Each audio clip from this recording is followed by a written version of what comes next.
নারী শিক্ষার্থীদের উপরে যেভাবে হামলা হলো, সারা দেশে মানুষ মারা গেল। আবু সাইদকে দেখা গেল পুলিশ, একজন নিরস্ত্র ছেলে, সে সেখানে প্রতিবাদ জানাচ্ছে, কিন্তু পুলিশ ডিরেক্ট তাকে গুলি করে হত্যা করলো। এই বিষয়গুলো কিন্তু স্টুডেন্টের ভিতরে এবং সাধারণ মানুষ যারা আছে তাদেরকে দারুণভাবে প্রভাবিত করেছে। হাসিনা সার্বিকভাবে অপমান করলেন সংবাদ সম্মেলনে।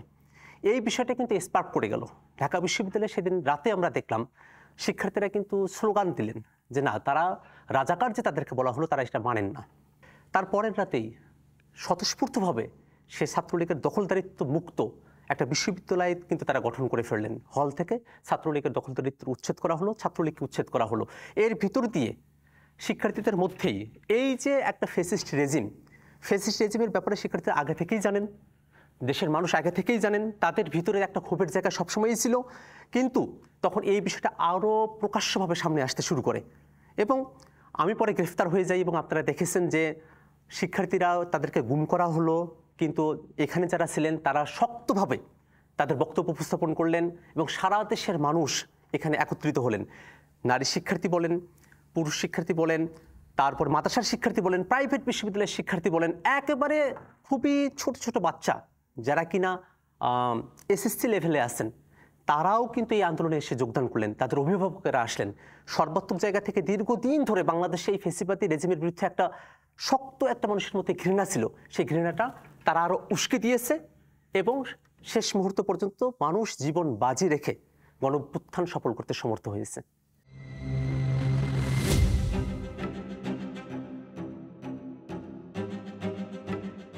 এটা তো সত্য, এর আগে আমাদেরকে একেবারেই কথা বলতে দেওয়া হয়নি।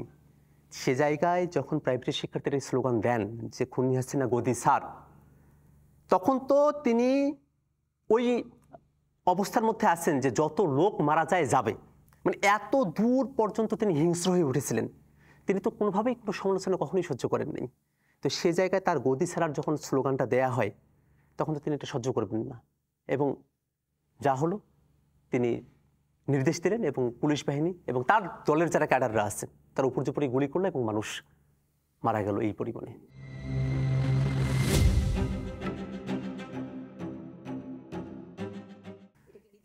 এটা হচ্ছে সার্বিকভাবে ভীতি সৃষ্টি করার জন্য। আমরা যখন দেখছি যে আমাদের মায়েরা তারা তাদের একটা টিনেজ যে শিশু তাকে তারা রাস্তায় পাঠাচ্ছেন, অনুমতি দিচ্ছেন, তাকে সাপোর্ট দিচ্ছেন, রাস্তায় এসে পানি বিলি করছেন, হয়তো কেউ কলা রুটি বা খাবার নিয়ে আসছেন শিক্ষার্থীদের জন্য।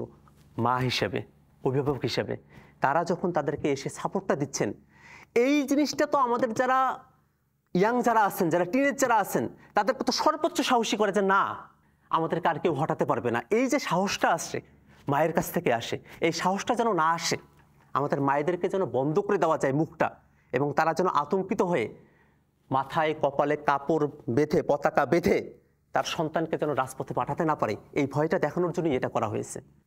চানখারপুলে অভ্যুত্থান সফল হয়ে যাওয়ার পরেও ৩-৪ জন এভাবে মারা গেছেন, বিল্ডিংয়ের উপর থেকে গুলি করা হয়েছে। তো এই ঘটনাগুলো কিন্তু এখানে ঘটেছে এবং এই ঘটনাগুলো একেবারে সেন্ট্রালি শেখ হাসিনা এবং আওয়ামী লীগের কমান্ডেই এগুলো ঘটেছে।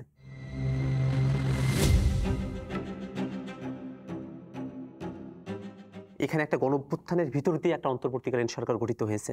আমরা যারা শিক্ষার্থীরা আছি, আমরা সবসময় চাইবো যে মানুষ যা চেয়েছে, অর্থাৎ একটা ফ্যাসিবাদী কাঠামোর বাইরে একটা রাষ্ট্র, অগণতান্ত্রিক যে রাষ্ট্র তার বাইরে একটা রাষ্ট্র, সুযোগের সমতার একটা রাষ্ট্র, একটা স্বৈরতান্ত্রিক কাঠামো যেন ফিরে না আসে, তার জন্য যত ধরনের সংস্কার প্রয়োজন সেগুলো করা, এই ব্যাপারগুলো যারা যেন সঠিকভাবে করতে পারেন।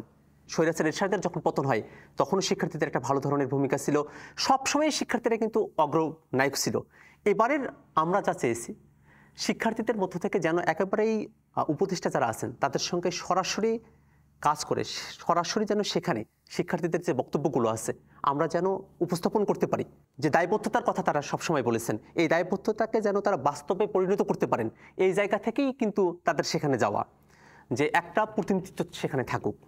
তারাই সব কিছু করে ফেলবেন বিষয়টা এরকম নয়, কিন্তু তারা যেন সেখানে ভালো নজরদারি করতে পারেন, সকলকে যেন শিক্ষার্থীদের যে মেসেজগুলো আছে সেটা যেন তারা পাঠাতে পারেন।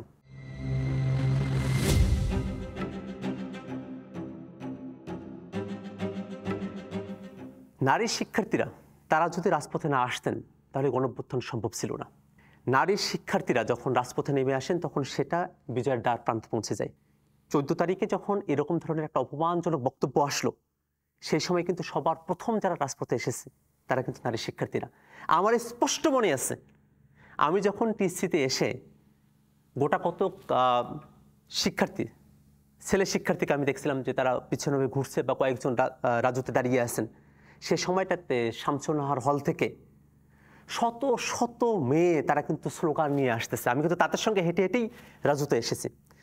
একটা দুর্ভাগ্যের বিষয় যে আমাদের নারী শিক্ষার্থীরা যারা মাঠের রাজনীতিতে মাঠে এসে অ্যাক্টিভিজমে অংশ নিলেন, তাদেরকে আমরা তেমনভাবে এই আন্দোলনে পরিচিত হতে দেখিনি। যারা পুরুষ সমন্বয়ক আছেন তারা সারা দেশব্যাপী অনেক পরিচিতি পেয়ে গেছেন, নারী সমন্বয়করা তেমন পরিচিতি পাননি। তারপরেও এখানে আমরা খুব চেষ্টা করছি, যারা নারী সমন্বয়ক যারা ছিলেন এবং সমন্বয়কদের বাইরে থেকেও যেসব নারী শিক্ষার্থী ভূমিকা রেখেছেন, তাদের সঙ্গে আমরা কন্টিনিউয়াস আলাপ আলোচনা করছি। আমরা তাদের মধ্যে থেকে টিম করছি যে হাসিনা সে তো নারী হবার কারণে ঘৃণিত নয়, হাসিনা ঘৃণিত তার স্বৈরাচারিত্বের কারণে। এই বিষয়টা আমাদের মাথায় রাখতে হবে। এই দেশে এরশাদ তিনিও তো স্বৈরাচার করেছেন।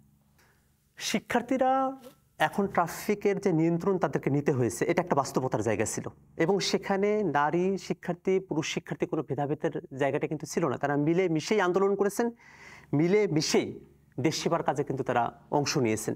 আমরা চাইবো অবশ্যই যে এই বাংলাদেশ সবার, নারী পুরুষ সকলের, এই বাংলাদেশে কাউকে মাইনর করে রাখার যে ব্যাপারটা সেটা যেন কোনোভাবেই না ঘটে।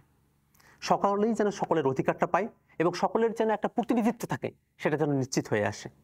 এটাই আমাদের চাওয়া।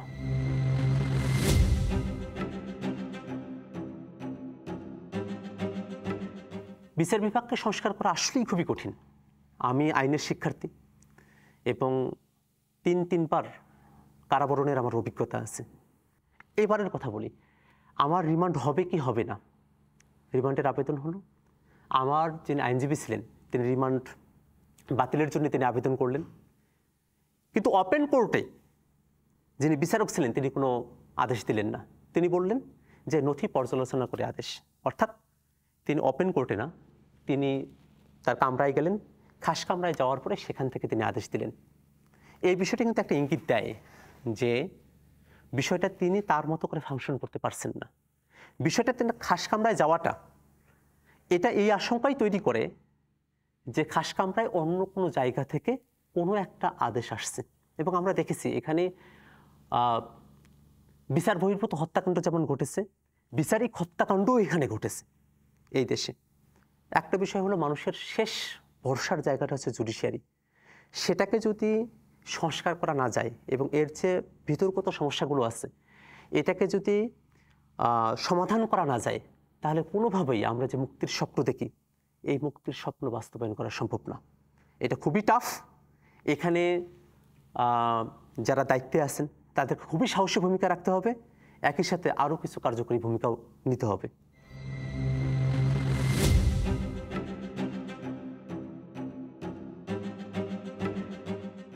আমি এটা খুব চাইব যে শিক্ষার্থীরা, পাহাড়ি শিক্ষার্থী যারা আছেন তাদের যে বক্তব্য, সেই বক্তব্য যেন তারা সরাসরি উপদেষ্টার সঙ্গে বসেই আলাপ করতে পারেন যে কোন কোন জায়গাগুলোতে তাদের আশঙ্কার জায়গা আছে, সে আশঙ্কার জায়গাগুলো তারা যেন খোলাসা করেন। কোনোভাবেই যেন পাহাড়ি যারা আছেন তারা বঞ্চিত না হন, তাদের প্রতিনিধিত্ব যেন প্রশ্নবিদ্ধ না হয়, সেটাই আমরা চাইব। আলোচনার জায়গা যেন সবসময় ওপেন থাকে।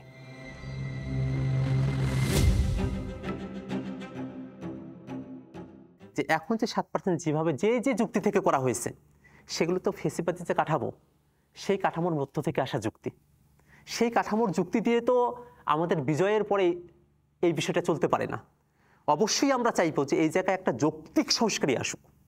এরপরে যদি কোনো প্রেক্ষাপট তৈরি হয়, হতেই পারে যে কোনো সময় যে কোনো ধরনের প্রেক্ষাপট, সে সময়টাতেও যেন নতুন করে সেখানে সংস্কারের জায়গাটা থাকে, আমরা যেন রিজিড হয়ে না যাই।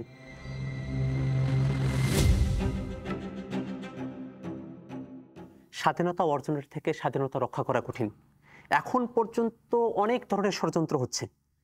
শিক্ষার্থীরা এবং জনতা যারা আছেন তাদের কাছে আমার আহ্বান থাকবে যে আপনারা এই জায়গাটাতে সতর্ক থাকেন, রাজপথে থাকতে হবে। নানা জায়গায় আমরা লুটতারাজ হওয়ার ঘটনাগুলো দেখছি, বাড়িঘর ভাঙচুরের মতো ঘটনাগুলো দেখছি, কোনো কোনো দুর্বৃত্তরা এগুলো করছে। এটা সব সময়ই তারা থাকে সুযোগ সন্ধানী, তাদেরকে প্রতিহত করতে হবে। এই মুহূর্ত থেকে কোনোভাবেই কোনো অমুসলিম আক্রান্ত যেন না হন, তার বাড়িঘর যেন আক্রান্ত না হয়, তিনি যেন শতভাগ নিরাপদ বোধ করেন। কারণ এই দেশটা আমাদের, আমরা সকলেই বাংলাদেশি, আমাদের মধ্যে যেন আর কোনো প্রকার বৈষম্য না থাকে, এটা একেবারে ইমিডিয়েট মেসেজ। এতটুকু আমি দেশের জনতা এবং ছাত্রদের কাছে আহ্বান রাখতেছি।